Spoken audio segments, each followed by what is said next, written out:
ኮሙኒኬት ማድረግ የማይችል ሰው አለ ለምሳሌ አሁን በጣም ኤክስፕሎድ የሚያደርግ በትንሽ ነው አይ በቃ እኔ ባህሪ ነው ሊል ይችላል ግን አንገር ማኔጅመንት ምናልባት አላየ ይሆናል እናቱም ወይም አባቱ ሲናደዱ የሚያደርጉት እንደሱ ነው እቃ ሊወረውሩ ይችላሉ በትክክል ቁጭ ብለው ኮሙኒኬት ማድረግን አያውቅ ስለዚህ ባህሪዎቻችን ራሱ ሪሊ ሄልዚ የሆኑ ባህሪዎች ናቸው ወይና ከየት መጡ ብሎ ደግሞ ማየት በጣም ጥሩ ነው ጉዳቱ እኛ ጋር ብቻ እንዲቆም እናደርገዋለን አለበለዚያ ግን እኛም ለልጆቻችን እናስተላልፋለን ልጆቻችንም ደግሞ እያለ እየቀጠለ የማያውቁ ማባሪያ የሌለው ትራውማ ነው የሚቀጥለው ማለት ነው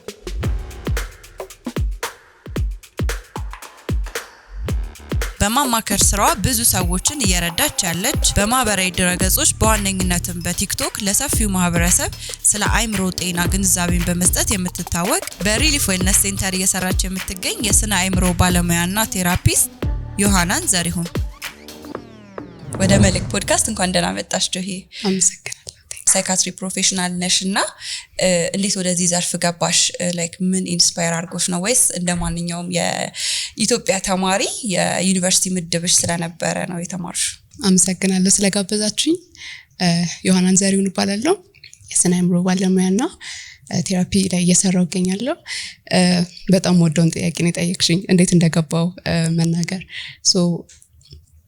ወደ ሳይካትሪ ለመማር ያሰብኩት ኦልሞስት ከ10 አመት በፊት ነው የአምስተኛ ክፍል ወይ 6ኛ ክፍል ተማሪ ያለው የሳይኮሎጂ የነ ዶክተር ምረት ደበበ መጽሐፎች እኛ ቤት በጣም ነበሩና የሳይኮሎጂና የሳይካትሪ መጽሐፎችን የማንበብ እድሉ ነበረኝ ከመጀመሪያውም ደግሞ ለምን መማር እንደምንፈልግ ከትምህርት ምን ማግኘት እንደምንፈልግ በጣም እንጠየቅ ነበር ቤት ውስጥ ልክ እንደ ጭቅጭቅ ወይ እስከ የሆነ እኛው እድሜ ድረስ ስለዚህ ወደ 7ኛ ክፍል ወደ 8ኛ ክፍል ስመጣ ምንድነው መማር የምፈልገው የሚለውን ቀድሜ ማሰብ ጀመርኩት የዛ ነው እነዛ መጽሐፎችን ሳነብ ወደዛ በጣም እየተሳብኩ መጣው ከዛም ደግሞ ነፍስ በደንብ ያወቅ ወደ 9 ወደ 10 ደግሞ ስመጣ ራሴ ላይ የማያቸው ነገሮች ቤተሰቤ ላይ የማያቸው ነገሮች ከራሴ ማንገል ደግሞ ስትራግል ማድረግባቸው ነገሮች ነበሩኝ ስለዚህ ከዛ ጋር በተያያዘ ራሴን እንዴት ነው የምረዳው ራሴን መረዳት በደንብ ፈልግ ነበር በዛ ምክንያት እያለ ካምፓስ ከገባ በኋላ ቀጥታ ሳይካትሪ መርዳሽ ነው ማለት ነው የተማርሽው ግን እነዛን የሳይኮሎጂ መጽሐፍቶች ማን ነበር የሚገዛቸው ቤት ውስጥ አባቴ በጣም አንባቢ ነው አክቹሊ እሱ ብቻ ሳይሆን ብዙ አይነት መጽሐፎች ነበሩ ባነበብን ቁጥር እንሸለም ስለነበር ያው ለሽልማት ነበር መጀመሪያ ግን ያ ሀቢት እየሆነ ሲመጣ ከዛ ደግሞ እነዛ ስፔሲፊክ መጽሐፎች ላይ በጣም ኢንተረስት እየጨመረ ሲመጣ በዛ ምክንያት ነው እየወደድኩት የመጣሁት ዋው በጣም እውነት ኢንተረስቲንግ ነው ብዙ ሰው የማማከር ወይም ይሄ የቴራፒ ሴሽን የመስጠት አገልግሎት ወይ ማማካሪ መሆን በጣም የሚያስጨንቅ ስራ ወይ በጣም እኛ ድብርት ውስጥ የሚከተን እስከሚመስላቸው ድረስ የሚጨነቁልን ሰዎች አሉ በዙሪያችንም ያሉ ሰዎች ሊሆኑ ይችላሉ ብቻ ስለ ዘርፉ ብዙ ዕውቀት የሌላቸው ሰዎች አሁንም ደግሞ እዚህ ዘርፍ ላይ ለመግባት የሚፈልጉ ወጣቶች ያዩናል ብዬ አስባለሁኝና በቃ ዘርፉ በጣም አስጨናቂ ነው ኦር ብቻ ብዙ የሚወሩ ነገሮች አሉ ኢቭን ማንሳት ላይኖርብኝ ይችላል ግን አሁን በብዛት ሳይካትሪ ላይ የሚሰሩ ሰዎች ራሳቸውም ጤነኛ አይደሉም እስከመባል ድረስ አማካሪዎችም ላይ የሚታይ ችግር አለ እስከማለት ድረስ ብዙ የሚያስደፍር ንግግሮችን እንሰማለንና እኛም ደግሞ የራሳችንን ጥንቃቄ እናደርጋለን ዘርፋ ያስጨንቅ ማለት አይደለም ብዙ የሰዎችን ጭንቀት የሰዎችን ለቅሶ ስናይ ነው የምንለው አይደለ በብዙ የተቸገረ በብዙ የተጨነቀ ሰው ብዙ ኔጌቲቭ ኢነርጂዎችን ኢቭን እንወስዳለን ከነሱና ራስ እንዴት ተጠብቂያለሽ አንቺ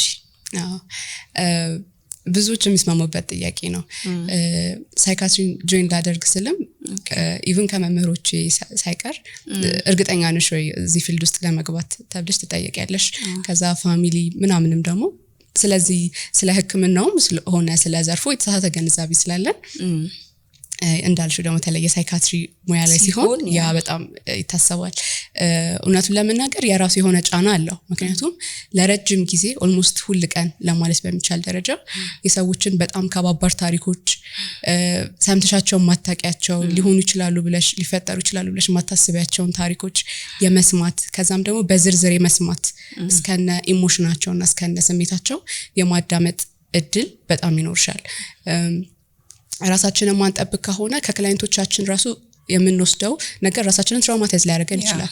ስለዚህ በጣም ሰልፍ ኬር በጣም አስፈላጊ ነው።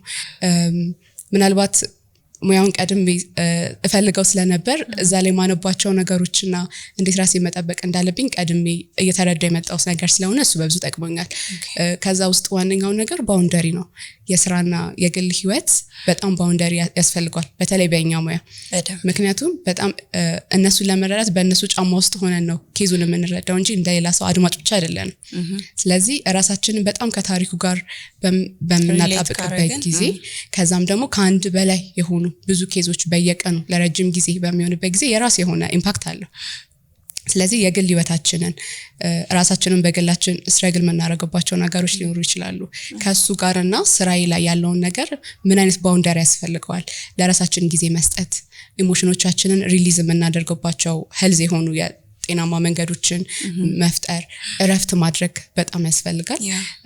ነገር ግን ራሳችን ደህና ካልሆንን እነሱንም መጥቀም ስለማንችል በተቻለ መጠን ራሳችንንም ለነሱም ለራሳችንም ስንል ያለውን ነገር ግዴታ በስሜት ደህና መሆን አለብን። ልክ ነው ያልሽው። ማለት ምክንያቱም የሆነ ራሳችንን ካልጠበቅን ለነሱም ደግሞ መሆን አንችልም።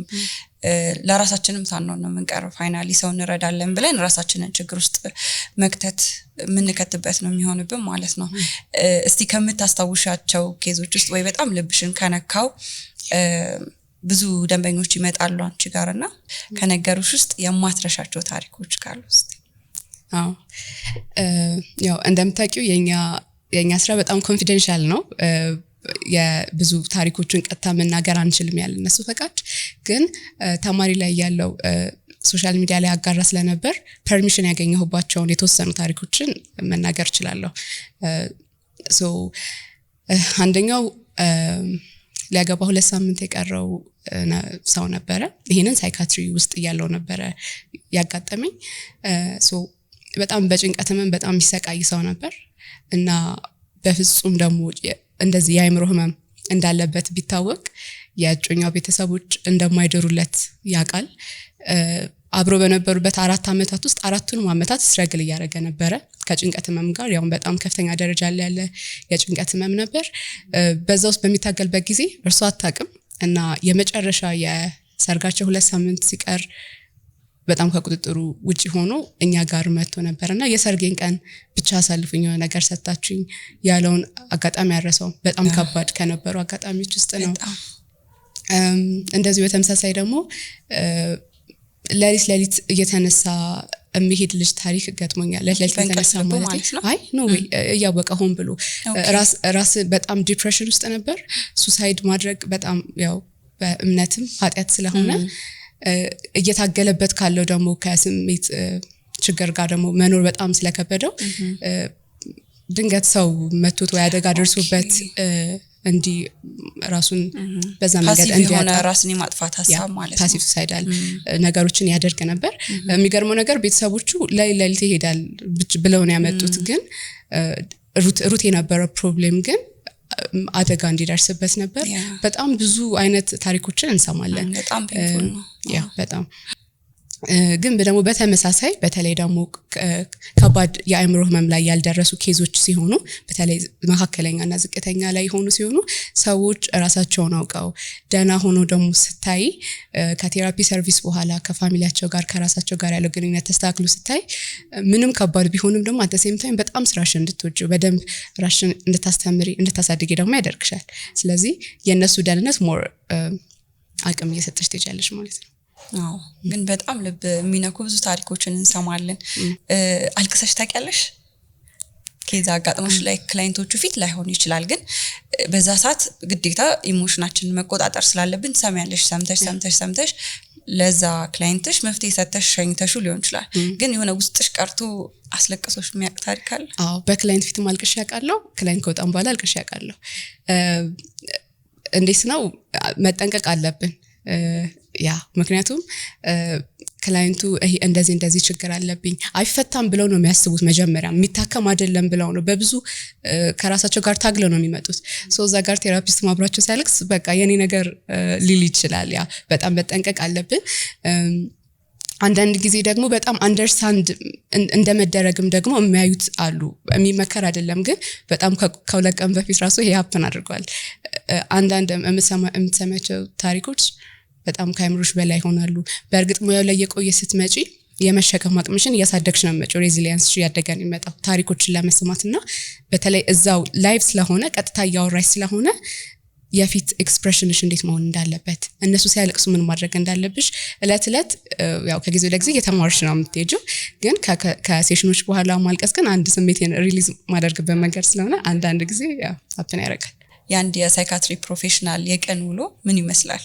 በተለይ አሁን በደንብ ማስተር እያደረኩት ያለው ውሎ ከበፊት በተሻለ በፊት ላይ እንዴት ነው ያው ጠዋት ወጣለሁ ስራ ማታ ገባለሁ ነው። ግን ያ ለኔም ለስራውም ለረጅም መንገድ የሚያስኬድ አይደለም።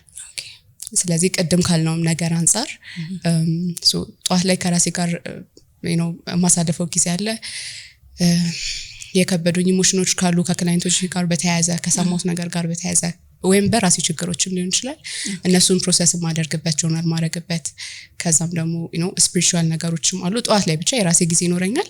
ከዛ አብዛኛው ያው ሙሉ ቀን ስራ ላይ ነው የምትሆኚው። ሴሽኖች ይኖራሉ። ከሴሽን በኋላ ዶክመንት እናደርጋለን። ለዚህ ክላይንት ምን ሰራለት ምን አልሰራለትም፣ ምን ልጨምር ምን አልጨምር የሚለውን ነገር ፕላን እናደርጋለን። ቲም ሚቲንጎች ይኖሩናል። ከዛ ደግሞ ከክላይንቶቹ በሴሽኖች መሃል ደግሞ የምንላላካቸው ነገሮች ይኖራሉ። ጆርናል ያደርጉልን ይልኩልናል። እነሱን ቱሎች ማዘጋጀት የመሳሰሉት አብዛኛው ከስራው ጋር በተያያዘ ነው የሚሆነው። ቢዚ ሆነሽ ነው ታሳልፊው። ያው እንግዲህ ዛሬ የተገናኘ ነው በእናት በኩልና በአባት በኩል ስለሚደርስ የስነ ልቦና ቁስል ለማውራት ነው። በደንብ ከምን ተነሳ፣ ከዛ ደግሞ እንዴት ነው ማኒፌስት የሚያደርገው፣ እንዴት ነው ህይወታችን አፌክት የሚያደርገው፣ መፍትሄው ምንድነው የሚለውን በደንብ ዲቴል እናነሳዋለን። ግን መጀመሪያ ወደዛ ከመግባታችን በፊት የስነ ልቦና ቁስል ምንድነው ከሚል እንጀምር። ጥሩ። የስነ ልቦና ቁስል ወይም ኢሞሽናል ውንድ የምንለው በተለያዩ ከባባድ ሁኔታዎች ውስጥ ስናልፍ አካላችን፣ አእምሮአችን፣ ሰውነታችን መቋቋም ከሚችለው በላይ የሆኑ ገጠመኞች በሚያጋጥሙን ጊዜ ለዛ የምንሰጠው ምላሽ የሚፈጥሩብን ነገሮች ናቸው።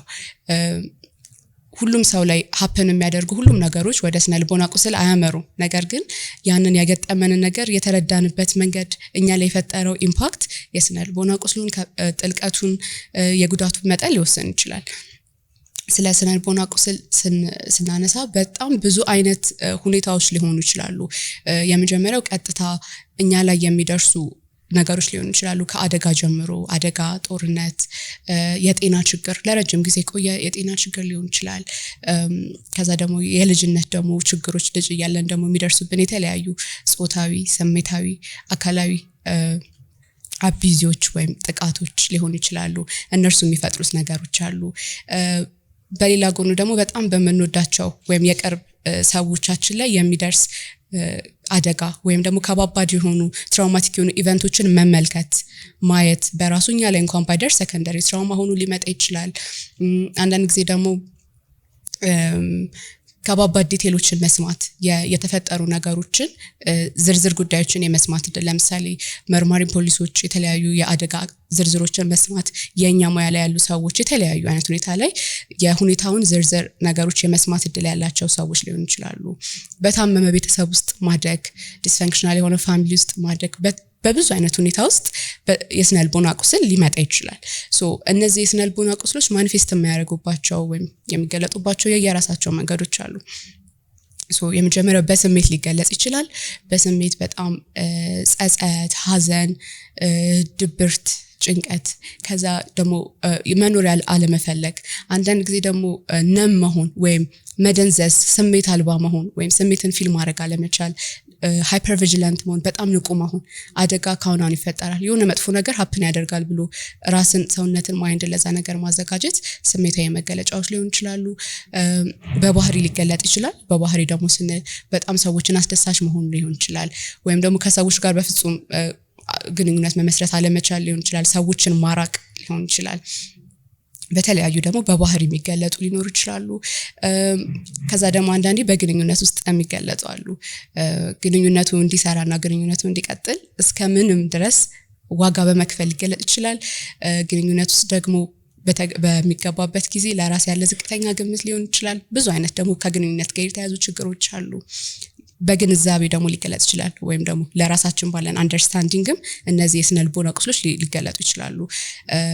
እንደማን እንደዚህ አይነት ሁኔታ ውስጥ ያለፈ ሰው አልረባም፣ አልጠቅምም፣ አልወደድም ስለ ራሱ ማለት ነው። ስለ ሰዎች ደግሞ ሲያስብ ሰዎች ሊታመኑ አይችሉም፣ ሰዎች እኔ ሊቀበሉ አይችልም የሚለው ሊያስብ ይችላል። ስለ ፊውቸሩ ሲያስብ ደግሞ በተመሳሳይ ዲፕሬሽን ከሚፈጥሩ ምክንያቶች መካከል አንዱ ይሄ ነው። ስለ ፊውቸርም ደግሞ ሲያስብ ተስፋ የሌለ ሆኖ ሊያይ ይችላል። ከዛም በመጨረሻ ደግሞ አካላዊ ደግሞ ማኒፌስቴሽን ሊኖረው ይችላል።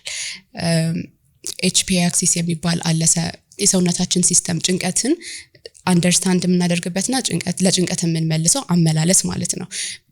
በራሱ ጤናማ ነው። ለምሳሌ የስራ ኢንተርቪው ሲኖረን የምንጨነቀው ጭንቀት አለ፣ ፈተና ሲኖረን የምንጨነቀው ጭንቀት አለ። ነገር ግን ሰውነታችን ያንን ኮንትሮል ስለሚያደርገው ሰውነታችን ውስጥ የሚመረተው የጭንቀት ሆርሞን ወይም ኮርቲሶል የሚባለው ይመለሳል ወደ ቦታው። ነገር ግን የስነ ልቦና ቁስል በሚፈጥሩ ከባባድ ታሪኮች ውስጥና ሁኔታዎች ውስጥ ግን ስንቆይ ይሄ ኤችፒ አክሲስ የምንለው ለጭንቀት ጤናማ ሆኖ የተሰራው ሲስተማችን አክቲቬት ሆኖ ነው የሚቆየው። ያ ማለት በጣም ብዙ የጭንቀት ሆርሞን ሰውነታችን ውስጥ ይለቀቃል። ሴፍ የሆነ ኤንቫይሮንመንት ውስጥ ሆነን እኛ ግን ውስጣችን ግን ጭንቀት ነው ያለው። ያ በራሱ የእንቅልፍ ችግር፣ የመፈጨት ችግር፣ ብዙ አይነት ደግሞ አካላዊ ችግሮች ይኖሩታል። ሶ በአጠቃላይ የስነ ልቦና ቁስል የምንለው በባህሪ፣ በስሜት፣ በግንዛቤ አካላዊ ብዙ አይነት መገለጫዎች ይኖሩታል። እነዚህ ደግሞ በጣም ሲያድጉ ወደ ስነ አእምሮ ህመሞችም ሊያድጉ ይችላሉ። ወደ ድባቴ፣ ወደ ጭንቀት ህመም፣ የማንነት መዛባት ወይም የስብዕና መዛባት ፐርሶናሊቲ ዲስኦርደር ሊሆኑ ይችላሉ። እንደ መጠኑ እና እንደ ሲቪያሪቲው እየተለያየ የሚሄድ ነገር ነው ማለት ነው። በደንብ ዲቴይል ያስረዳሽን እና በደንብ ጥሩ እይታን ይፈጥራል ብዬ አስባለሁ። አሁን ደግሞ በእናት በኩልና በአባት በኩል ስለሚደርስ የስነ ልቦና ቁስል ምን ማለት ነው፣ እንዴት መነሻውስ ምንድነው ከሚለው ደግሞ እንጀምር። በእናትና በአባት በኩል የሚገጥም የስነ ልቦና ቁስል ወይም ማዘር ኤንድ ፋዘር ውንድ የምንለው በአጠቃላይ ከእናታችን ወይም ከእናት ፊገር ጋር ቀጥታ እናት ላትሆን ትችላለች፣ አክስት፣ ታላቅ እህት፣ አያት ሊሆን ይችላል። እንደ እናት ሆኖ ሪፕሬዘንት የሚደረገው ወይም ደግሞ በአባት በኩል ወይም እንደ አባት የምንስለው ፊገር አጎት፣ አያት፣ ወንድም ሊሆን ይችላል። ከእነርሱ ጋር ባለን ግንኙነት ውስጥ ያሉን ኢሞሽናል ኒዶች ወይም ደግሞ ስሜታዊ ፍላጎቶች አሉ። አንድ ልጅ ሲወለድ መብላት እንደሚፈልገው፣ መተኛት እንደሚፈልገው፣ መጠጣት እንደሚፈልገው ይዞ የሚመጣው ደግሞ ስሜታዊ ፍላጎት አለ። መታየት፣ መታቀፍ፣ ስሜቱ ቫሊድ እንዲደረግለት መፈለግ የመሳሰሉት እነዚህን ኢሞሽናል ኒዶች ከነዛ ፊገሮቻችን ከእናት ወይም ከአባት ፊገሮቻችን ወይም አካሎች ማግኘት በማንችልበት ጊዜ የሚፈጠር የስነ ልቦና ቁስል ማዘር ወይም ፋዘር ውንድ ብለን እንጠራዋለን። ማዘርና ፋዘር ማለቱ የሚያስፈልገው ለምንድን ነው? በአባትና በእናት በኩል ሲሆን አንዳንድ ጊዜ የሚመጣው ጉዳትና የጉዳቱ መገለጫ በጣም ስለሚለያይ ነው። ይሄ ምናልባት ከሶሳይቲ ጋርም ሊያያዝ ይችላል። በማህበረሰባችን ያልተጻፉ ህጎች አሉ። ለምሳሌ ወንድ ወይም አባት ሲሆን ቆፍጣና፣ ስሜቱን ዋጥ የሚያደርግ ማስተዳደር፣ ቤቱን መምራት ሮል የሱ ነው። ሴት ደግሞ ሞር ስትሆን ነርቸር ማድረግ፣ ልጆቿን መንከባከብ፣ ማህበራዊ ግንኙነቶችን ወዘተ።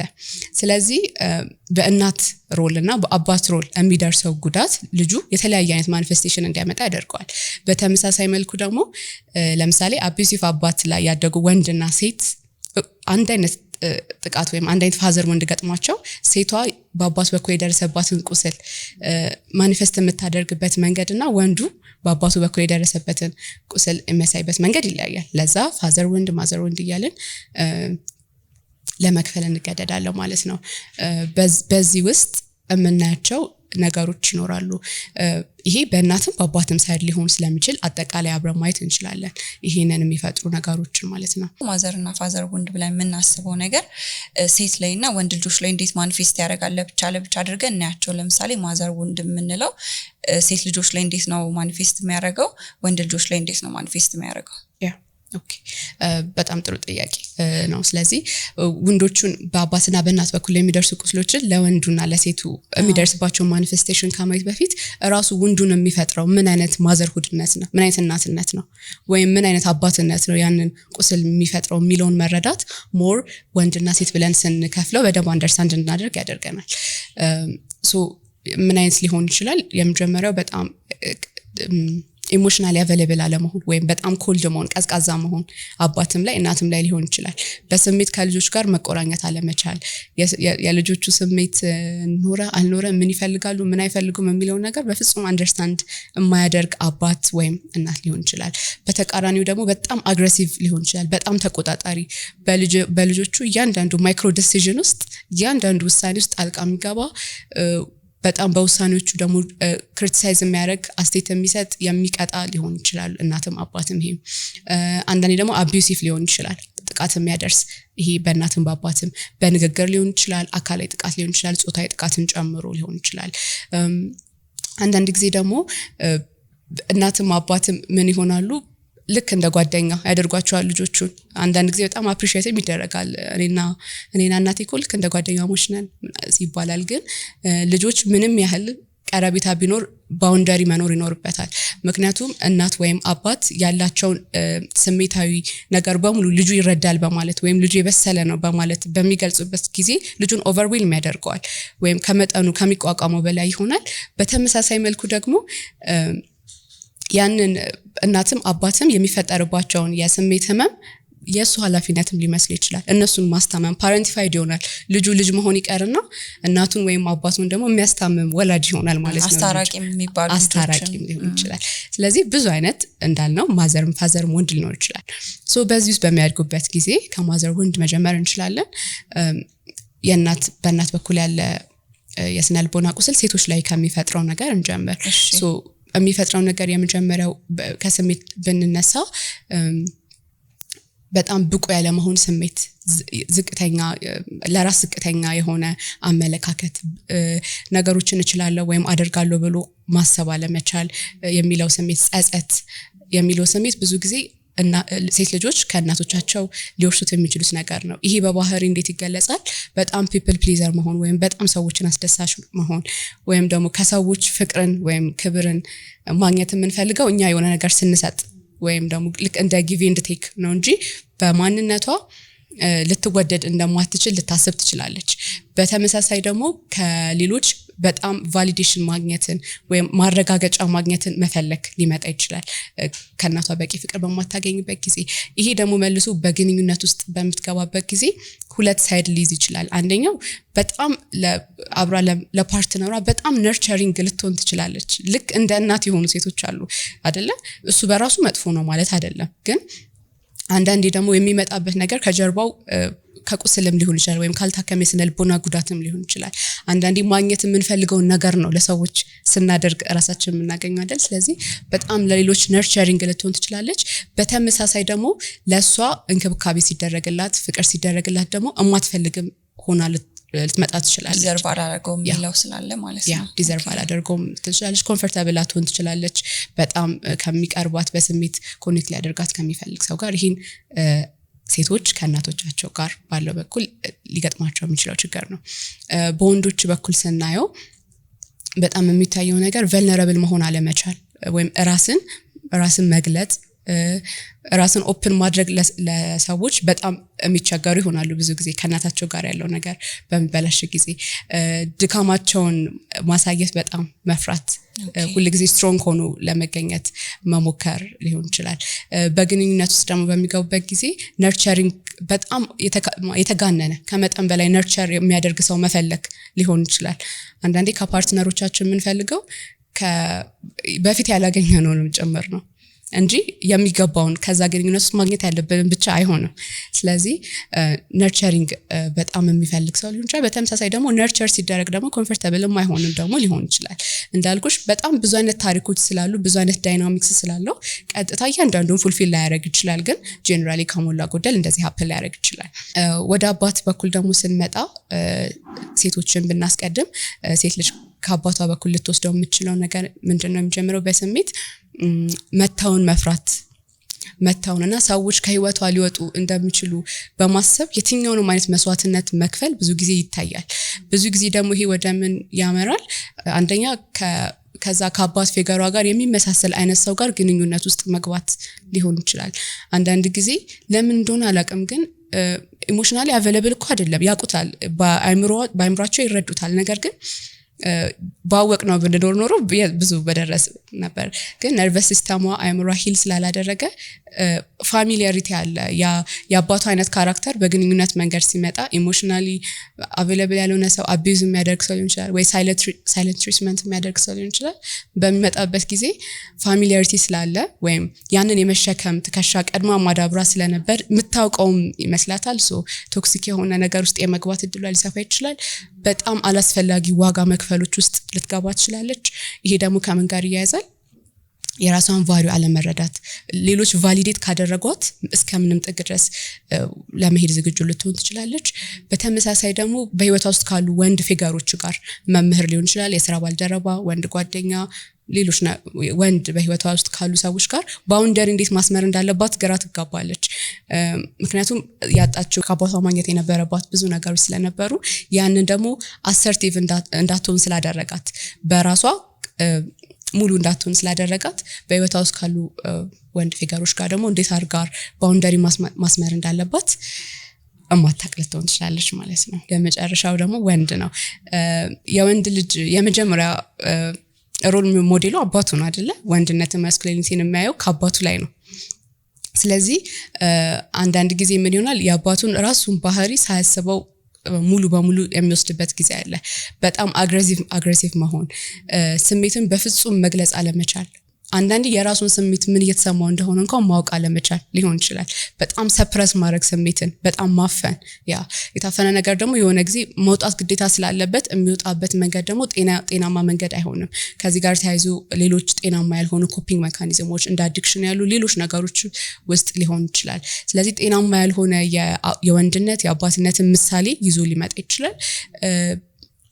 ሪሌሽንሺፕ ላይ በሚገባበት ጊዜና ልጆችም ደግሞ በሚወልድበት ጊዜ በጣም ስትራግል ማድረግ፣ ከልጆቹ ጋር ከሚስቱ ጋር ወይም ከጓደኛው ጋር ኢሞሽናሊ ኮኔክት ማድረግ በጣም አለመቻል፣ የራሱንም ስለማይረዳ የሌሎችንም ደግሞ ስሜት ከመረዳት አንጻር በጣም ስትራግል ሊያደርግ ይችላል።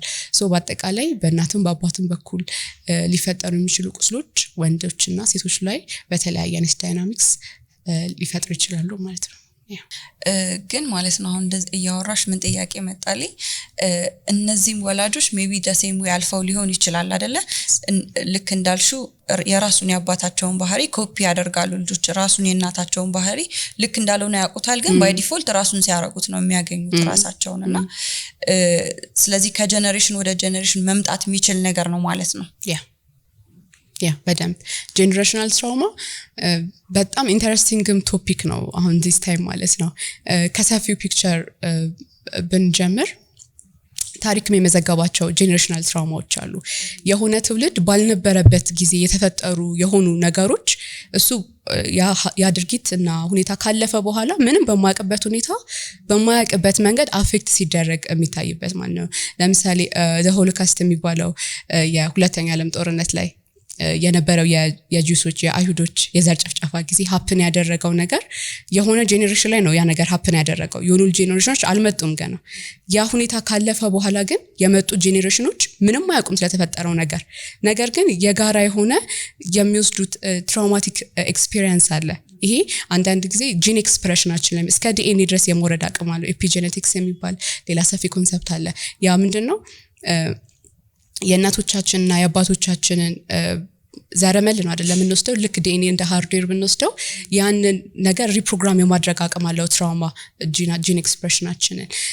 ልክ እንደ ሌሎችም አሉ ደግሞ የአፍሪካ አሜሪካኖች የብላክ አሜሪካንስ በሚሸጡበት እና በሚገደሉበት ጊዜ የነበረው ሁኔታው ካለፈ በኋላ ኮሌክቲቭ የሆነ የበታችነት ስሜት የሆነ ጄኔሬሽን ላይ ታያለሽ።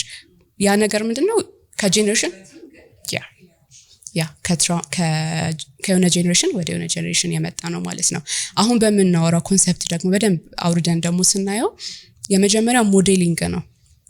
ሞዴሊንግ ማለት ልክ ልጅ ሆነን ልናምን የምንችለው አሳዳጊያችን ነው፣ ኬር ጊቨሮቻችን ናቸው።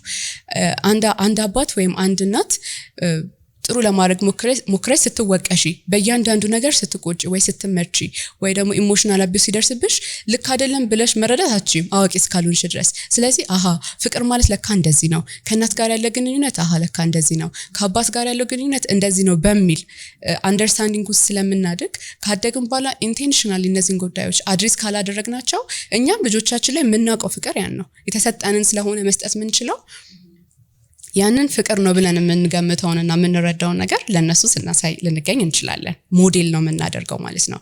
ለምሳሌ አንዲት እናት ከስሜት ባለፈም ነው። አንዲት እናት ለምሳሌ ባደገችበት ሶሳይቲ ውስጥ ሴት ልጅ ምንም ማድረግ እንደማትችል እየተነገራት ካደገች እሺ ብላ ያንን በማመን ታድጋለች። እሷም ልጅ በምትወልድበት ጊዜ ከክፋት ወይም ከመጥፎ ኢንቴንሽን ሳይሆን ያመነችውንና የኖረችበትን ስለሆነ የምትደግመው ልጇንም በዛ ዳይናሚክስ ውስጥ የማምጣት እድሏ ከፍተኛ ነው። ስለዚህ ለዛ ነው አንዳንዴ እናቶችም አባቶችም የሚያደርጉትን ሁሉ አንዳንዴ ከመጥፎ ኢንቴንሽን አይደለም የሚያውቁትን የፍቅር ዴፊኒሽን ያ ነው የሚያውቁት። አባት መሆን ምንድነው ቢባሉ የሚያውቁት ያዩትን የራሳቸውን አባት ነው። እናትም ቢሆን እንደዛው ኢንቴንሽናሊ አድሬስ ካላደረጉት በስተቀር ሞዴሊንግ ማድረግ። ሁለተኛው ደግሞ በዛ እድገት ውስጥ በሚያልፉበት ጊዜ የሚፈጠሩ ኢነር ብሊፎች አሉ፣ ውስጣዊ እምነቶች የሚመሰረቱ። አንድ ልጅ ሆኖ በሚያድግበት ጊዜ የሚደርስበት ነገር እንዳልኩሽ አያመዛዝነውም። አይ እናቴ እንደዚህ አይነት ባህሪ ስላላት ነው ከኔ ጋር አያያዝም ጉዳዩ የጮኸችው በእኔ ምክንያት አይደለም ብሎ ሊረዳ አይችልም።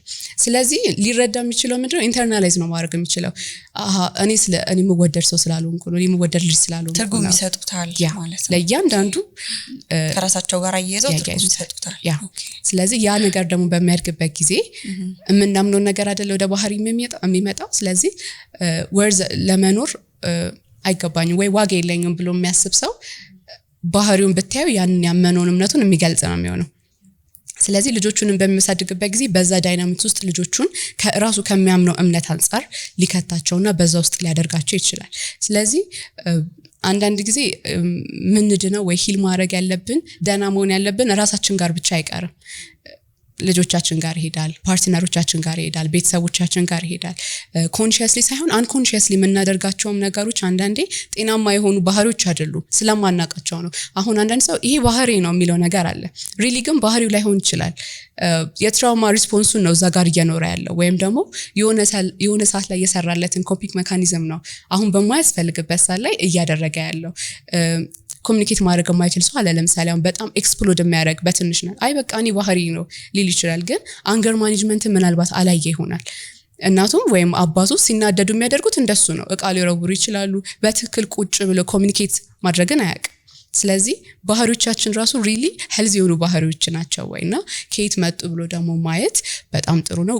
ጉዳቱ እኛ ጋር ብቻ እንዲቆም እናደርገዋለን። አለበለዚያ ግን እኛም ለልጆቻችን እናስተላልፈዋለን። ልጆቻችንም ደግሞ እያለ እየቀጠለ የማያውቀው ማባሪያ የሌለው ትራውማ ነው የሚቀጥለው ማለት ነው።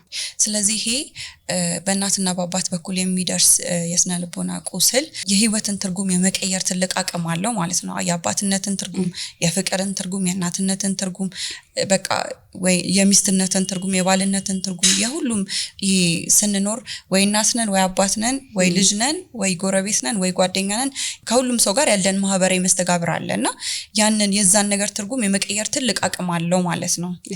ኦኬ አሁን ደግሞ ኮንፊደንስ ላይ በዚህ ውስጥ የሚያልፉ ሰዎች ኮንፊደንሳቸው ላይ ለራሳቸው ያላቸው አመለካከት ላይ ባውንደሪያቸው ላይ በምን እንዴት ነው አፌክት የሚያደርጋቸው? እንዳልኩሽ ቁስሎቹ ወይም እነዚህ ኢቨንቶቹ ሀፕን በሚያደርጉበት ጊዜ እዛ ቦታ ላይ አይደለም የሚያቆሙት። ልጆቹ እስከሚያድጉና ራሳቸውን እስከሚችሉ ድረስ በዛ ነገር ውስጥ በማሰብ ራሳቸውን በዛ ሁኔታ ውስጥ በመክተት ውስጥ ነው የሚያድጉት። ስለዚህ እንዳልሽው መጀመሪያ ቅድም እንዳለው ኢንተርናል ብሊፎች ይኖራቸዋል፣ የተዛቡ እምነቶች። ስለዚህ አንድ የተዛባ እምነት ያለው ሰው ኮንፊደንሱ ምን ሊሆን እንደሚችል፣ ከሰዎች ጋር ያለው ግንኙነት ምን ሊሆን እንደሚችል በጣም ግልጽ ነው የሚሆነው። ለምሳሌ እኔ የምወደድ ሰው አይደለሁም የሚልን ብሊፍ የያዘ ሰው ወይም ኮር ብሊፍ የያዘ ሰው ባህሪው ምን ሊሆን ይችላል? ሰዎች እንዲወዱት ሁል ጊዜ የሚሰጥ ሰው ሊሆን ይችላል። ሁል ጊዜ ለሰዎች የሚገኝ ለራሱ ኖሮ የማያውቅ ሰው ሊሆን ይችላል። በጣም ፒፕል ፕሊዘር ሊሆን ይችላል። ማድረግ እንደሌለበት እያወቀ ግን ሰዎቹን ላለማጣት አባንድመንትን ስለሚፈራ መተውን ስለሚፈራ እስከ መጨረሻው ሰዎቹ የሚፈልጉትን ነገር እስከሚችለው ይሄዳል። እንደዛ ሊያደርግ ይችላል። ያ ማለት ምንድነው? ከሰዎች ጋር ያለውን ነገር አፌክት አደረገ ማለት ነው። ኮንፊደንስ አይኖረው። ምክንያቱም ኮንፊደንስ የሚጀምረው ሁል ጊዜ ከሰልፍ አዌርነስ ነው፣ ራስን ከማወቅ ነው። ጥንካሬሽን ከማወቅ፣ ድካምሽን ከማወቅ፣ ምትችውን ከማወቅ፣ ማትችውን ከማወቅ፣ ምትፈልጊውን ማትፈልጊውን ከማወቅ ነው።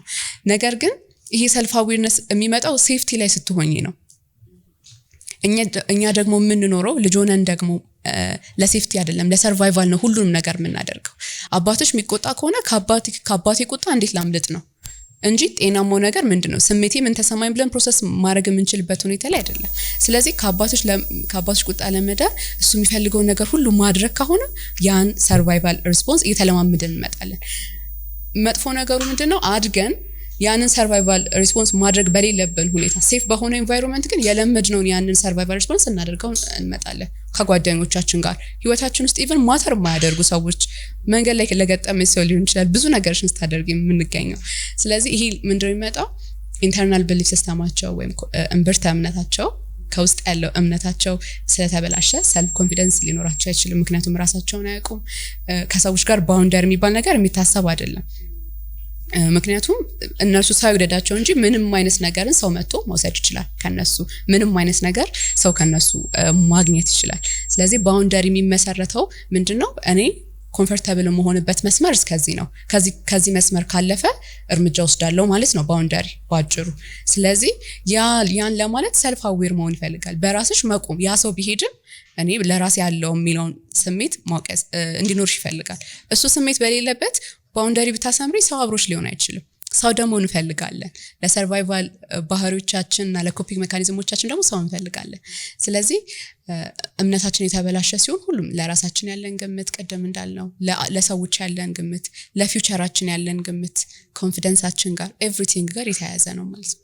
ልጅነት ላይ ወይም ከልጅነት አንጻር እኔው አሁንም የተወሰነ ነካክተነዋል። ግን በዚህ ህይወት ውስጥ እያለፈ ያሉ ሰዎች ወይ ማዘር ውንድ ወይም ደግሞ ፋዘር ውንድ ያጋጠማቸው ሰዎች ልጅነታቸው ላይ ጓደኞች ሊይዙ ይችላሉ። ከጓደኝነት አንጻር ልናየው እንችላለን። ከዛ ደግሞ ከፍ ሲሉ ደግሞ ከሪሌሽንሺፕ አንጻር ሊሆን ይችላል ፌስ የሚያደርጉት ነገር ይኖራል።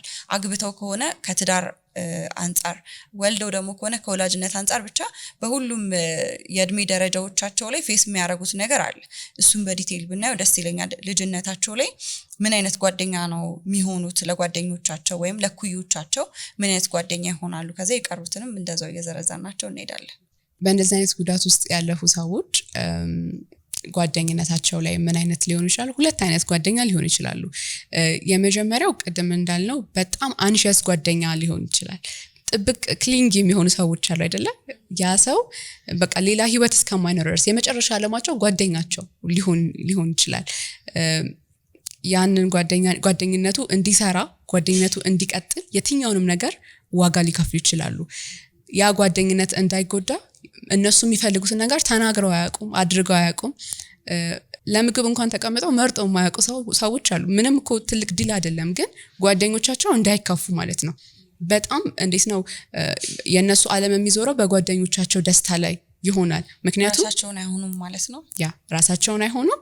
ከዛ የደህንነት ስሜት የሚሰማቸው ሰዎች አብሯቸው ሲሆኑ ስለሆነ የዛ ግንኙነት ቢበላሽ ብቸኝነቱን አይቋቋሙትም። ምክንያቱም አባንድመንትን ይፈራሉ። መተው በጣም ከባድ ስሜት ስለሆነ ምክንያቱም ልጅነታችን ላይ እናታችን አባታችን በሚተውን ጊዜ መተው ማለት ግዴታ ፊዚካሊ ላይሆን ይችላል። ኢሞሽናሊ ግን ስሜቶቻችን አድሬስ የሚያደርግ ሰው በማይኖርበት ጊዜ በጣም ያ ከባድ ፊሊንግ ነው። መጥፎ ነገሩ ደግሞ ሰዎች አባንደን ማድረጋቸው አይደለም እኛን ወይም ቤተሰቦቻችን የእኛን ስሜት ማሟላት አለመቻላቸው አይደለም። ያንን ስለለመድን እኛም የራሳችንን ስሜት አባንደን ነው የምናደርገው። ምንፈልገውን ራሱ አናውቅም። ስለዚህ በጓደኝነት ውስጥ ምን አይነት ሊሆኑ ይችላሉ? በጣም ጥብቅ ያሉ ጓደኝነቱ እንዲሰራ የማያደርጉት ነገር የሌለ በጣም ፒፕል ፕሊዘር ሊሆኑ ይችላሉ። በተቃራኒው ደግሞ በጣም ከባድ የሆነ የስሜት አጥር ሊፈጥሩ ይችላሉ። ጓደኛ የሚባል ነገር የማያስፈልግ ከሰው ጋር ግንኙነት በፍጹም የሌላቸው ሰዎች አሉ። ኢሞሽናል ነገር አቮይዳንት ይሆናሉ። ኢሞሽናሊ ምንም ከሰዎች ጋር እንትን ማለት የማይችሉ ያ ሰዎች ሲቀርቧቸው በስሜት ምን የተፈጠረ ነው የሚሉ ምክንያቱም እነሱ በፊት ስሜት ሲሰማቸው ስሜታቸውን ሲገልጹ ቅጣት ያመጣ ነበር። ማልቀስ ያስቀጣል፣ የሆነ ነገር መናገር ያስቀጣል፣ አደጋ አለ ሁሌም ስሜትን ከመግለጽ በኋላ። ስለዚህ ምን ያደርጉታል? ስሜታቸውን ሸዳውን ያደርጉታል። በአመክንዮ ነው በሎጂክ ነው የሚንቀሳቀሱት። አክቹሊ ብዙ ጊዜ ስራ ላይ ቢዝነስ ላይ ምናምን የተሳካላቸው ነው የሚሆኑት ኢሞሽን ብዙ ኢንቮልቭ ስለማያደርግ። ግን ሪሌሽንሺፕ እና ፋሚሊ ላይ ግን ሲመጣ ያለ ኢሞሽን ሊሆን ስለማይችል በስሜት ሰዎች ሊቀርቧቸው ሲሞክሩ የሚወዷቸውን ሰዎች ማመን አይችሉም። ሰዎች ናፈቃችሁ ምናምን ሲላቸው የሚዋጥላቸው ነገር አይደለም። ኢሞሽን ያ በቃ ከባድ የሆነ አጥር ሊመሰርቱ ይችላሉ። ይሄንን ስንል በጓደኝነትም ሪሌሽንሺፕ ላይ ይሄ ነገሩ ሊደገም ይችላል። ሪሌሽንሺፕ ላይ ደግሞ ሲሆን ሞር ሲቪየር ይሆናል። ምክንያቱም ለምሳሌ አንዳንድ ጊዜ እንዴት እንሆናለን ስራ ቦታችን ላይ በጣም በቃ አንደኛ ጎበዝ የለም ብዙ የሚነካካን ነገር ትሪገር የሚያደርገን ነገር አይኖርም። ውጭ ያለን ፐርፎርማንስ ላይ የሩቅ ሰው ላይ መንገድ ላይ ላገኘነው ሰው ሴፍ ልንሆን እንችላለን። ግን ብዙ ጊዜ ቁስሎች ትሪገር የሚደረጉት በቅርብ ሰው ነው። የቅርብ የኔ የምትዩ በጣም ቫልዩ የምትሰጪው ሰዎች ላይ ነው። ለዛ ሰዎች ግንኙነት ውስጥ ሲገቡ እንደዚህ ነኝ እንዴ የሚሉትን አይነት ባህሪ ትሪገር ሲደረግ ታያለሽ። ራሳቸው እንኳን አውቀውትም እስከዛሬ የማያውቁት የነበረ ማለት ነው። ቀደም እንዳልኩት አንሺየስ ሊሆኑ ይችላሉ፣ በጣም ጭንቀታም ሊሆኑ ይችላሉ በግንኙነት ውስጥ። ከእንደገናም አቮይዳንት ሊሆኑ ይችላሉ፣ በጣም ደግሞ በስሜት የራቁ ሊሆኑ ይችላሉ። ከዛ ደግሞ ዲስኦርጋናይዝድም ደግሞ ሊሆን ይችላል። በስሜት ከሰዎች ጋር መቀራረብ ይፈልጋሉ፣ ከዛ ደግሞ ሲቀራረቡም ደግሞ ይጨንቃቸዋል አይነት ነገር። ግንኙነት ውስጥ መግባት ይፈልጋሉ፣ ሲገቡ ደግሞ ብቸኝነት ይፈልጋሉ አይነት ነገር። ዲስኦርጋናይዝድ የሆነ አታችመንታቸው ሙሉ በሙሉ ይበላሻል ዞሮ ግንኙነት ውስጥ በሚሆንበት ጊዜ። ሌላው ምን አይነት ግንኙነት ውስጥ ሊገቡ ይችላሉ? ቅድም እንዳልነው ያ ተመሳሳይ የሚያውቁትን አይነት ዳይናሚክስ ያለው ግንኙነት ውስጥ ሊገቡ ይችላሉ። ሪሌሽንሺፕ ላይ ማለት ነው። ለምንድነው እንደዚህ አይነት ግንኙነት ውስጥ የገባሽው ብትያት እኔ ራሴ እንደዚህ አይነት ግንኙነት ውስጥ መግባት አልፈልግም ነበር። አሁን በሎጂክ ባይምሯቸው ኮንሺየስሊ እንደዚህ አይነት ሰው አልፈልግም እንደ አይነት ባህሪ ያለው ምናምን ብለው ሊናገሩ ይችላሉ። ግን አክቹአሊ የሚኖሩት ግን ከዛ አይነት ሰው ጋር ነው። ምክንያቱም ያልዳነ ነገር ስላለ ቅድም እንዳልነው ፋሚሊያር የሚሆን ነገር ስላለ ያ ዳይናሚክስ ውስጥ ራሳቸውን ያገኙታል። እኔ እንደውም የማስረዳበት የራሴ ምሳሌ አለኝ። ለምሳሌ በጣም እንወዳለን አይደለ ሀበሾች ዶሮ ወጥ ምናምን የሚያቃጥል ስፓይሲ ነገር አክቹሊ ብዙ የሚመከር ላይሆን ይችላል አይደለ። በጣም ረጅም ሰዓት ላይ እሳት ላይ ቆየ ብዙ ቅመሞች ያሉት ምግብ ብዙ ጤናማ ላይሆን ይችላል። ጤናማው ምግብ ምንድነው? አረንጓዴ ነገር ሊሆን ይችላል፣ ቅጠላቅጠል ያለው ብዙ ሰዓት ያልነካው ጫው የሌለው ነገር፣ ያ ጤናማ ነገር ሊሆን ይችላል። እኔን አሁን ብጠይቂኝ በየትኛው መንገድ ብራብ ይሻለኛል እንጂ ስፓይሲውን ነው የምመርጠው። ቢያቃጥለኝም አለው የኢሞሽናል ኢንቴንሲቲ ያለው። ሰዎች አንዳንዴ ሄልዚ የሆነ ግንኙነት መቆየት የማይችሉትም በተመሳሳይ መንገድ ነው። ቶክሲክ የሆነ ሪሌሽንሺፕ ውስጥ ልክ እንደ ስፓይሲ ምግብ ነው። የቦዲ ኬሚስትሪያችን በጣም ይናጋል። ዶፓሚን ይመረታል፣ ብሬን ኬሚካሎች በጣም ብዙ ይመረታሉ። ልክ እኮ አይደለም ግን ደግሞ at the same time በጣም ኢሞሽናል ኢንቴንሲቲ ያለው። እነዛ ሰዎች ሂል ካላደረጉ ጤነኛ ግንኙነት ውስጥ ስትከቻቸው ማለት ምንድነው ይላሉ። ቦሪንግ ልክ እንደ ምግቡ ነው የሚሆነው። ስለዚህ አንዳንዴ ግንኙነቱ አይደለም ችግሩ፣ ራሳችን ነን ችግሩ። የምንፈልገውን ነገር ክሊርሊ ያለማወቃችን ነው።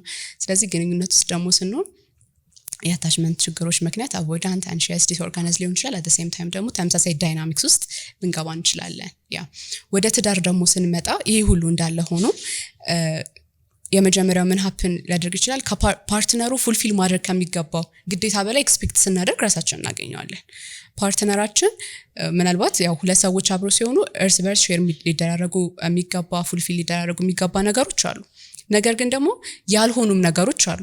ሁሉንም ነገር ከዛ ሰው የማንጠብቅባቸው ነገሮች አሉ። ለራሳችን የሌለንን ሪስፔክት፣ ለራሳችን የሌለንን ሰልፍ ላቭ ያ ሰው ፉልፊል እንዲያደርግ በምንጠብቅበት ጊዜ ትዳር አንዱ የሚናጋበት መንገዱ እዛች ጋር ነው ማለት ነው። ወይም ደግሞ ጥፋቶች ሲፈጠሩ ለምሳሌ ስልክ አለማንሳት ግንኙነቱን የሚያፈርስበት ደረጃ የሚደርስበት ሁኔታ አለ። ለምሳሌ አንድ ሴት ስልክ ስትደውል ስልክ አላነሳም፣ ምናልባት ስራ ላይ ሊሆን ይችላል። ቀጥታ ግን ትሪገር የሚደረገው ነገሯ ምንድነው? አለመፈለግ ነው። ምክንያቱም ቀድሞውኑም ሂል ያደረገ ነገር ውስጥ ስላልነበረች ችግሩ አይደለም ችግሩ ይሰፋል። ከችግሩ ቢሃይንድ ዳት ከችግሩ ባለፈ ይሆናል የሚያጋጫቸው ነገር። ስለዚህ አንዳንዴ ግጭቶቻችን ራሱ ብንመለከት አክቹሊ ስለተፈጠረው ነገር አይደለም፣ ከተፈጠረው ነገር ፋር ወስደነዋል፣ ወደ ራሳችን አምጥተነዋል፣ ወዳልዳንበት መንገድ ወዳልዳንበት ሲቹዌሽን አምጥተነዋል።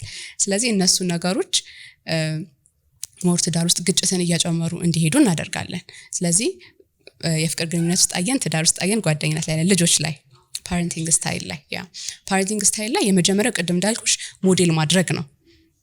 ምናቀው ያንን ስለሆነ ለልጆቻችን ምናቀውን እንሰጣለን። ግን ምናቀው ነገር እነሱ የሚጠቅም አይሆንም። አንዳንድ ጊዜ እኛ በጣም በቁጥጥር ውስጥ ካደግን በቃ ልጃችንን በቁጥጥር ውስጥ እናሳድገዋለን። ግን እኛ ጋር የመጣው ነገር ሄልዚ ስላልሆነ ልጃችንን አይጠቅመው ማለት ነው የምናቀው ነገር መድገም።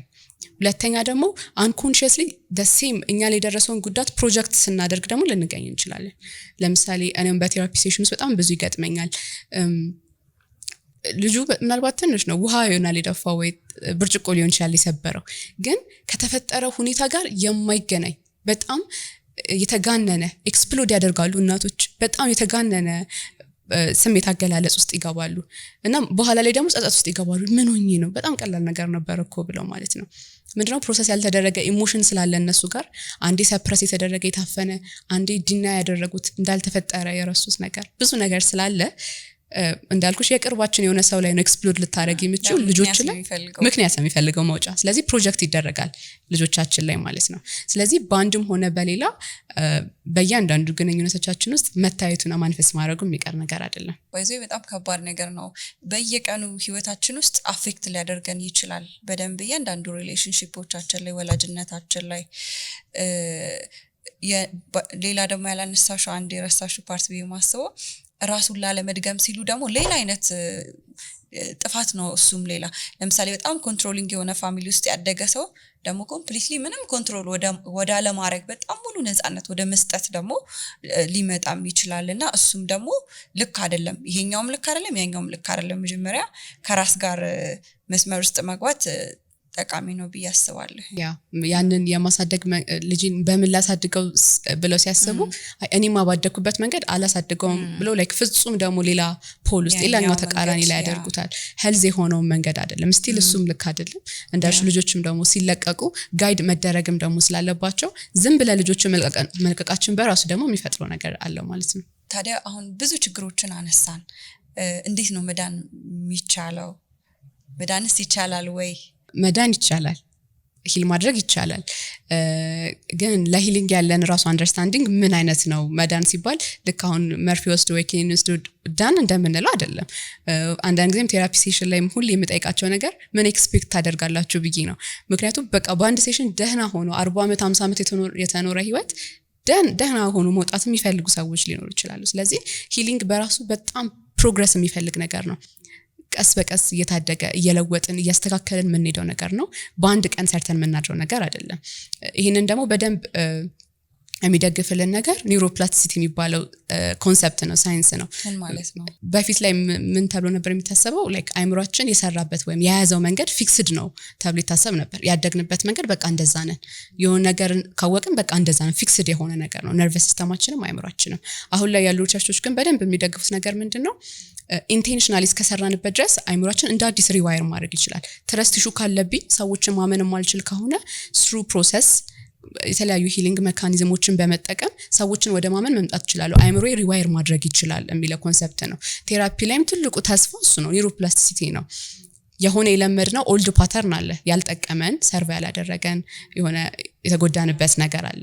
ስለዚህ ከሱ ወደ ጤናማው መንገድ ስሩ ታይም መሄድ እንችላለን። አይምሮ ደግሞ እነዛን ነገሮች መልመድ ይችላል ማለት ነው። ለምሳሌ አሁን ከቤታችን አካባቢ ያለ የሆነ ሱቅ አንዳንድ ዕቃ ስገዢ እንዴት በምን ፍጥነት ደርሰሽ እንደተመለሽ አታስታውሹም። የሰውየውን ፊት ራሱ አታስታውሹም። በጣም ከመልመዳችን የተነሳ አዲስ ሱቅ አናስበው። አዲስ ሱቅ ግን ሲሆን ወይ አዲስ መንገድ ስትሄጂ በጣም ላይ ኮንሺየስ ትሆኛለሽ መንገዱን ኤቭሪቲንጉን ለማየት። አይምሮም ልክ እንደዛ ነው። ኦልድ ፓተርኖችን ለማድረግ ማሰብ አይጠበቅብኝም። ልክ እንደ ሱቁ በቃ ኦልሞስት አድርጌው ነው ማቀው። ከሰው ጋር አንገሪን ወይ ጩኸቴ ምናምን ጨርሼ ነው ራሴ እንደተቆጣው ራሱ ማሰቢያ ጊዜ ራሱ አይኖረኝም። ኒው ፓተርኖችን ደግሞ ፕሮሰስ ይወስዳሉ። ግን እነሱም ደግሞ ልክ አውቶማቲክ እስኪሆኑ ድረስ ደጋግመን በሰራናቸው ቁጥር ተስፋ ይሰጣሉ ነው ዋናው ነገር። ሶ መዳን ይቻላል ማለት ነው። ሶ ፕሮሰሱ እንዴት ነው የሚሆነው? መጀመሪያ ያለብንን የጉዳት መጠን ማወቅ ያስፈልጋል። አንዳንድ ጉዳቶች ግዴታ ከባለሙያ ጋር መታየት ዲል መደረግ ያለባቸው ነገሮች ሊሆኑ ይችላሉ። ካየሽ ለምሳሌ አንዳንድ ሰዎች ሚዲያ ላይም በዙሪያቸው ላሉ ሰዎችም እኔ እንደዚህ ሆኜ እንዲገጥሙኝ እናቴ እንዲያርጋኝ አባቴ እንዲያርጋኝ ብለው ያወራሉ። የምናወራለት ሰው ራሱ ሄልዚ ካልሆነና ደግሞ ሂሊንግ እንድናገኝ የማይረዳን ሰው ከሆነ ኢሹን ባናነሳው ይሻላል። ምክንያቱም አንዳንዴ ሪትራውማታይዝ ያደርጋል። ያ ሀፕን ያደረገው ነገር እንደ አዲስ በምናደርግበት ጊዜ ድጋሚ ስሜቱን ማስተናገድ አእምሯችን ላይ ግንዛቤው ማምጣት ስለሚሆን ያ ቦታ ትክክለኛ ሄልዝ የሆነ ቦታ ባለሙያ ጋር ከቻለን ወይም ሜንቶር ሊያደርገን የሚችል ሰው ጋር የእምነት አባት ጋር ሊሆን ይችላል እንደ ሁኔታውና እንደ ኬዛችን የሚፈቱ ነገሮች አሉ። በጣም የሚበረታታው ግን ከባድ የሆነ የስነልቦና ቁስል ከሆነ ባለሙያ ጋር ተኪዶ ያለውን ፕሮሰስ አብሮ ቢሄዱ ነው። ከዛ ባለፈ ግን በራሳችን ምን ማድረግ እንችላለን? የመጀመሪያው አዌርነስ ነው፣ ጉዳቱን ማወቅ ነው። ከዛ በኋላ ወዳሉ መፍትሄዎች የሚመራን እንዴት እንወቅ? ያ ለምሳሌ አሁን እስካሁን ያወራናቸው ነገሮችን ለምሳሌ ተመልካቾቻችንም ራሳቸው ላይ የማዩት ነገር ሊኖር ይችላል። ባህሪያቸው የሚመስላቸው ግን ባህሪ እንዳልሆነ የሚረዱት ነገር የሆነ ቁስል ውጤት እንደሆነ የሚረዷቸው ነገሮች።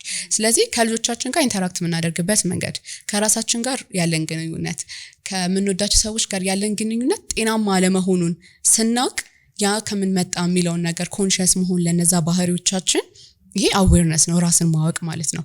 ኦኬ አይ ስሜት ኢሞሽን ሬጉሌሽን ወይም ስሜት የማስተዳደርበት መንገድ ልክ አይደለም። አይ በጣም ለሰዎች ባውንደሪ አላሳምርም፣ ሰው ሁሉ ከኔ ጋር መጥቶ የፈለገውን መውሰድ ይችላል። ይሄን ማወቅ እያንዳንዱ ነገር እርዳታ መጠየቅ አልችልም፣ ይሄንም ከመጣ ሰዎችን ማመን አልችልም፣ ትረስት ኢሹ አለብኝ ከምን መጣ፣ ይሄንን ችግር እንዳለብን ስናውቅ አዌርነስ እንለዋለን። ከዛ አንደርስታንዲንግ ስለምንመጣ ማወቅ በራሱ ደግሞ የሚቀንሰው ነገር አለ።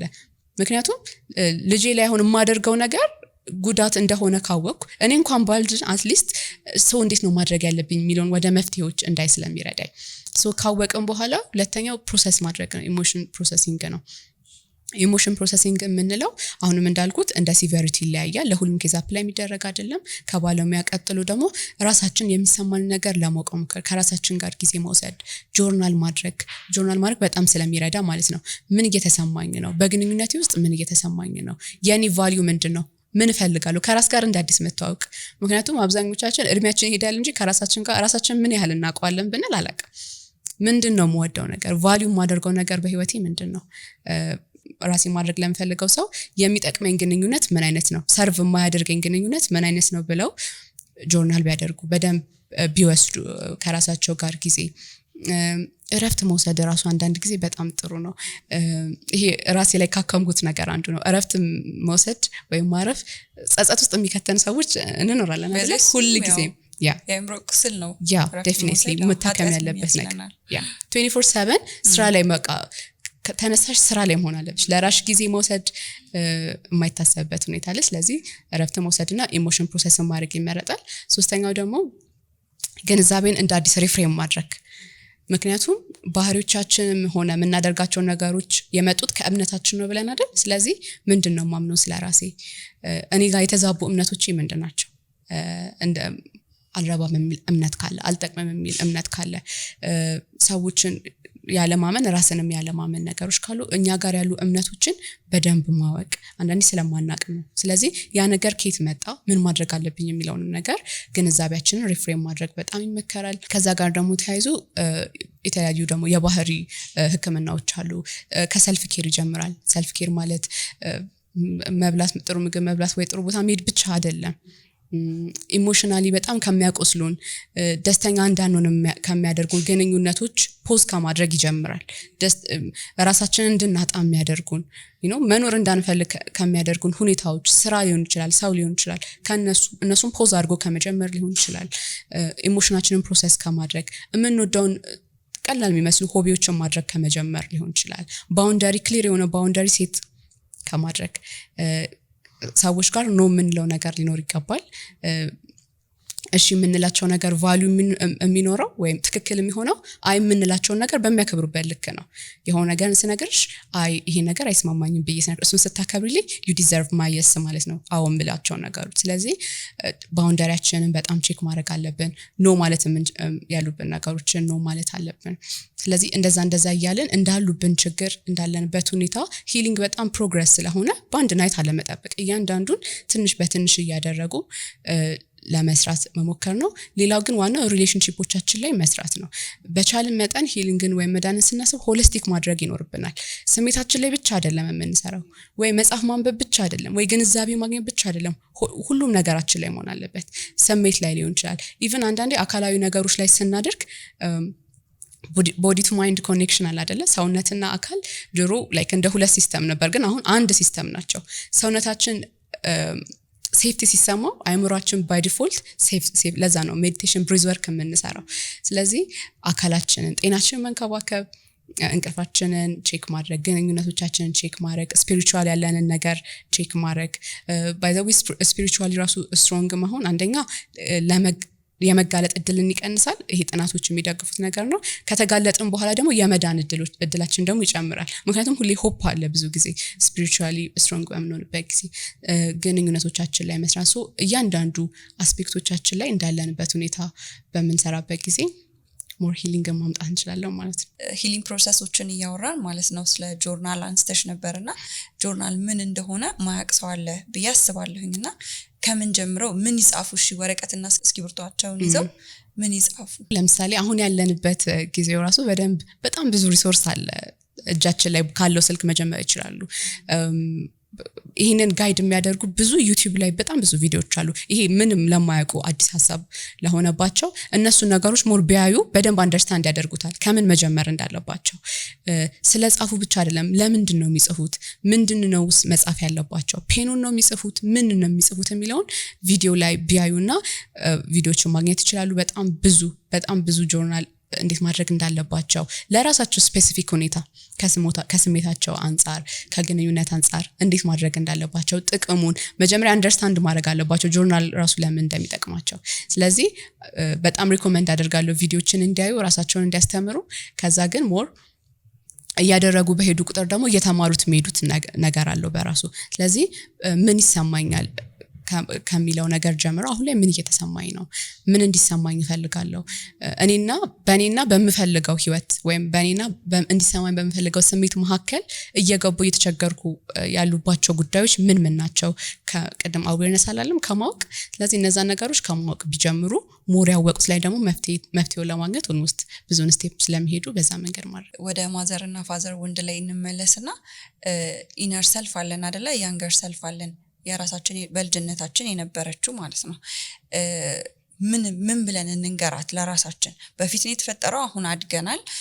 ሜቢ ወላጅ የሆኑ ሰዎች ሊሆን ይችላሉ፣ ወይ ጓደኝነት ውስጥ ያሉ ሊሆን ይችላሉ፣ ሪሌሽንሺፕ ውስጥ ያሉ ሰዎች ሊሆኑ ይችላሉ። ብቻ ለራሳቸው ለያንገር ሰልፋቸው ምን ብለው ይንገሯት? ምን ብለው ያጽናኑ ራሳቸው? ከምን ይጀምራሉ? እኔ ያለሁልሽ ብሎ ከማለት ይጀምራል። ያንገር ሰልፋችን ወይም ትንሹ ኢነር ቻይልድ የምንለው ትንሹ ማንነታችን ማግኘት የነበረበት ፒስ ነበር፣ ማግኘት የነበረበት ላቭ ነበር፣ ሰፖርት ነበር፣ ቫሊዴሽን፣ ሴኩሪቲ፣ ሴፍቲ ነበረ።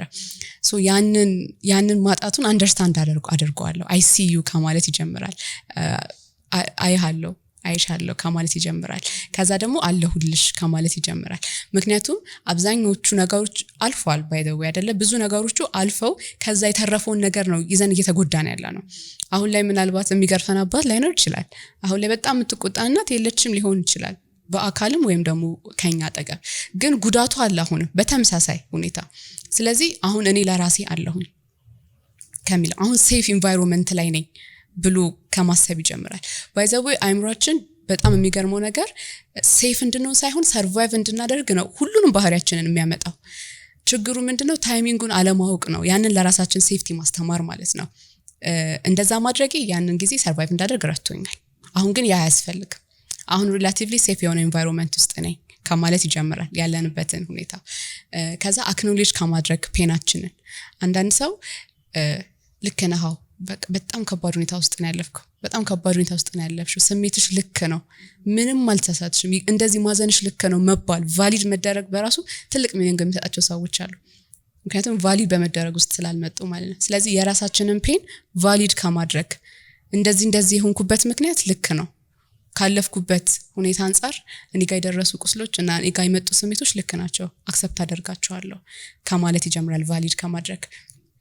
ከዛም ደግሞ ላይክ አፕሪሺየት ማድረግ ነው። አፕሪሺየት ማድረግ ኤኒዌይ ገና የምንኖረው ነገር አለ አይደለም የምንኖረው ነገ አለ ስለዚህ ትናንታችን ዛሬያችንም ነጋችንም እንዳይነጥቀን ማለት ነው ትናንት የኛ ጥፋት አልነበረ የኛ ከኛ ቁጥጥር ውጪ ነበር ግን አሁን ላይ የምንወስነው ዲሲዥን ሁሉ የኛ ኃላፊነት ነው hurt people ይባላል የተጎዱ ሰዎች ናቸው ሌሎች የሚጎዱት ይባላል ልጅ እያለው ተጎድቼ ሊሆን ይችላል ግን ልጅ ላይ ስደግሞ አሁን የኔ ጥፋት ነው ልጅ እያለው ለደረሰብኝ ተጠያቂ አይደለም ስለዚህ ለማደርገው ነገር ሪስፖንሲብል ከመሆን ይጀምራል ስለዚህ ያንን ኢንቴንሽናሊ አሁን አድሬስ ማላደርግ ከሆነ እኔም ከብሊሙ አላመልጥም ነገር ልጅ ተነስቶ እኔ መውቀሱ አይቀርም ስለዚህ ፓስት ያልፏል ግን ለፊውቸሪና ደግሞ አሁን ለፕሬዘንት ሞመንቱ ግን እኔ ያለሁልሽ ምን ማድረግ እንችላለን ምን መለወጥ እንችላለን መለወጥ እንችላለን መለወጥ ማንችለውን አክሰፕት ማድረግ ብቻ የምንችላቸው ያሉብን ነገሮች አሉ አክሰፕት ስናደርግ በደንብ አዝነን መሆን ሊሆን ይችላል ላላገኘነው አባትነት ላላገኘነው እናትነት ምክንያቱም ተቀበሉ ማለት ቀላል አይደለም ሰዎቹን ራሳቸው ናቸው ያንን ፔል ሊያቆም የሚችሉት እናቴ እንደዚህ አድርጋኝ አባቴ እንደዚህ አድርገ ተቀበሉ አይባልም በጣም ከባድ ነው ህመሙ በጣም ከባድ ስለሆነ ስለዚህ መጀመሪያ ዲዘርቭ ለምናደርገው ነገር ስላላገኘን ማዘን ሊኖርብን ይችላል የወሰደውን ታይም ይውሰድ በቃ አላገኘ ነው ከዛ ልክ ያንን ሀዘን ከወጣ በኋላ ደግሞ አክሰፕት ወደ ማድረግ እንመጣለን ምን ማድረግ እችላለሁ ዛሬ ራሴን መጠበቅ እችላለሁ ራሴን ከሚወዱኝ ሰዎች ጋር ማድረግ እችላለሁ ዛሬ ስሜቴን መቆጣጠር እችላለሁ ፕሬዘንት ሞመንታችን ላይ በጣም ማይንድፉል መሆን አንዳንዴ የምንኖረው ወይ ትናንት ነው ወይ ነገ ነው አይደለ ዛሬያችን ሁሌ ያመልጠናል ወይ ትናንት እየተጸጸትን ነው ወይ ደግሞ ነገ እንዴት ነው የምንሆነው ብለን አንሺየስ እየሆንን ነው ጀስት ሊቭ the present moment ማለት ነው አሁን ላይ እንዴት ደስተኛ ሆኜ መኖር እችላለሁ ከቫልዩ አንፃር ከእሴት አንፃር መኖር ከምፈልገው ህይወት አንፃር ደግሞ ምን አይነት ነገሮችን ማድረግ እችላለሁ የሚለውን ነገር